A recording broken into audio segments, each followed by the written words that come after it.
Ahora corresponde al capítulo del acceso al trabajo, em, regulado en la Ley 7600.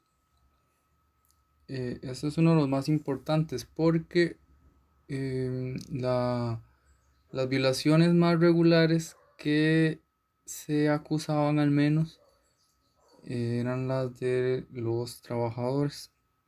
Este, Otros abusos como los sexuales sí eran más callados por la sociedad. Pero entonces, esos abusos laborales que se cometían en, en los trabajos, sí eran acusados, pero no tenían un protocolo o una norma que los sustentara para poder reclamarlos. Entonces, por eso la ley 7600 en este tema es un parteaguas en la regulación costarricense. Y bueno, básicamente son cinco los artículos importantes. Eh, en el artículo 23 nos mencionan que el Estado garantizará a las personas con discapacidad, tanto en zonas rurales como urbanas, el derecho de un empleo adecuado a sus condiciones y necesidades personales. Esto, por supuesto, cuando no se haya declarado eh, una insanidad mental o una discapacidad ya declarada. Em, bueno, entonces esa labor del Estado lo dividen en tres partes. Ese artículo 23, que es el que obliga al Estado, más el 29, con aspectos de la Caja Costarricense del Seguro Social, y en el 30 con el Ministerio de Trabajo. Sobre la caja nos dicen que esta dará un aporte a los asegurados en caso de adquirir una discapacidad, ya sea por enfermedad o lesión, la cual impida la ejecución de su trabajo. Este aporte puede ser económico o también puede ser en forma de capacitación para reubicar a esas personas en trabajos que se ajusten a las discapacidades. Entonces, por ejemplo, si un albañil tiene un contrato y no sé, le cae una pieza de construcción en el pie y ahora no puede caminar, ahí podría tomar una capacitación para que se dedique a otras labores.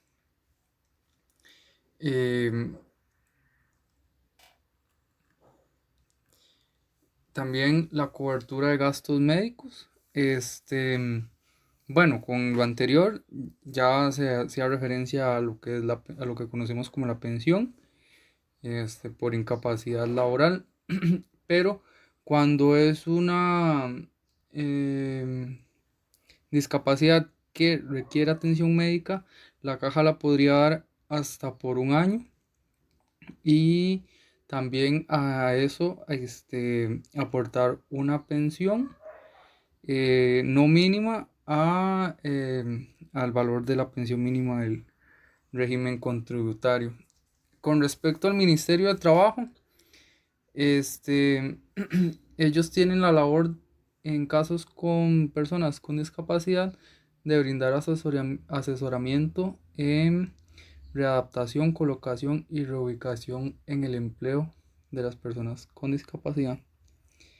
Tienen todo un departamento para hacer reubicaciones, para buscar trabajos, sobre todo cuando los trabajadores son del aparato estatal, buscarles otros métodos laborales para que puedan seguir ejerciendo sus labores.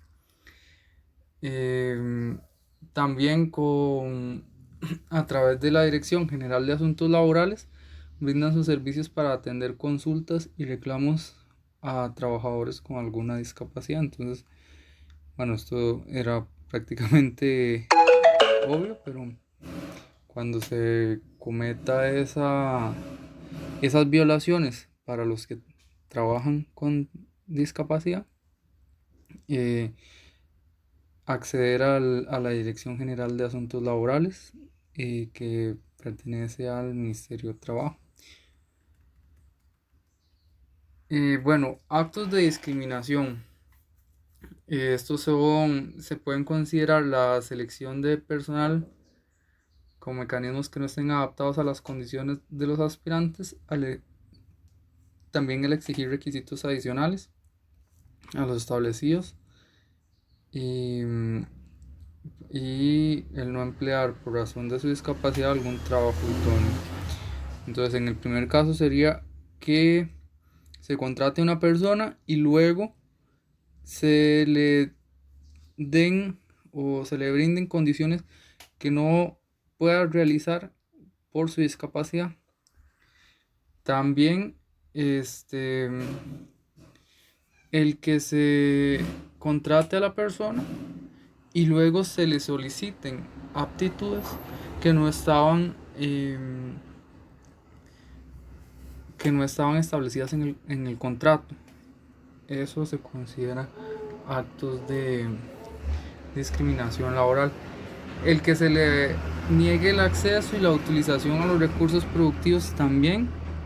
Y una vez que se da la contratación de una persona con algún tipo de discapacidad, a esta se le deberá ofrecer, dentro de las posibilidades de la compañía, facilidades necesarias para aminorar o eliminar las barreras que existan al acceso de los espacios físicos y recursos productivos. En el artículo 25 nos hablan de la capacitación prioritaria. En personas mayores de 18, el Estado tiene una obligación de capacitar a personas con discapacidad cuando éstas no tuvieron acceso a la educación formal. Y, ¿Y esto cómo lo hace? Bueno, lo hace mediante instituciones como el INA, que no requieren de